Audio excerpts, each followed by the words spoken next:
SIR হওয়ার পর 2026 সালের বিধানসভা ভোট এই প্রথম হতে চলছে। কি এফেক্ট পড়তে চলেছে প্রত্যেকটি রাজনৈতিক দলে দেখুন। এবারে বাংলার আসনে সিংহাসনে কে বসতে চলেছে, গোটা বাংলার মানুষ তার দিকে তাকিয়ে রয়েছে এবং প্রত্যেকটি রাজনৈতিক দল মাঠে কোমর বেঁধে নেমে পড়েছেন ইতিমধ্যেই।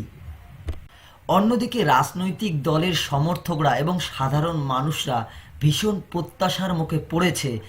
এই পশ্চিমবঙ্গের 23টি জেলার 294টি বিধানসভার।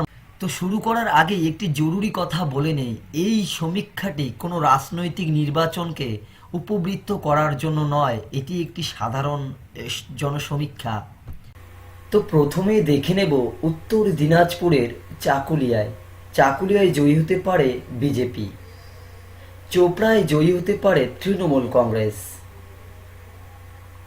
গোয়ালপোখারে জয়ী হতে পারে তৃণমূল কংগ্রেস, হেমতাবাদে জয়ী হতে পারে বিজেপি, ইসলামপুরে জয়ী হতে পারে বিজেপি,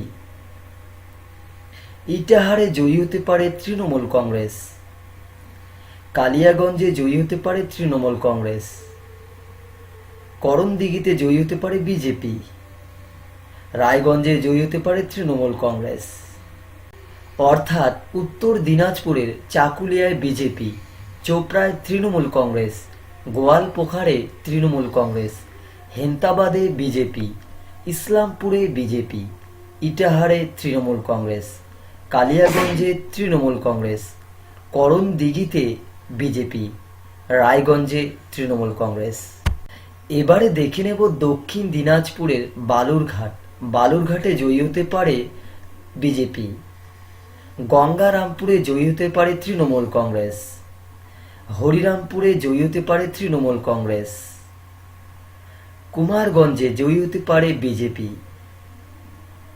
কুশমুন্ডিতে তৃণমূল কংগ্রেস, তপনে জয়ী হতে পারে তৃণমূল কংগ্রেস।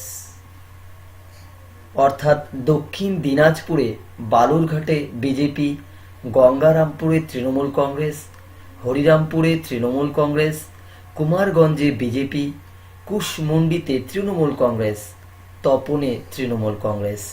তো বন্ধুরা, প্রত্যেকটি জেলার সমীক্ষা আমার চ্যানেলে রয়েছে, দয়া করে চ্যানেলে গিয়ে প্রত্যেকটি ভিডিও দেখবেন।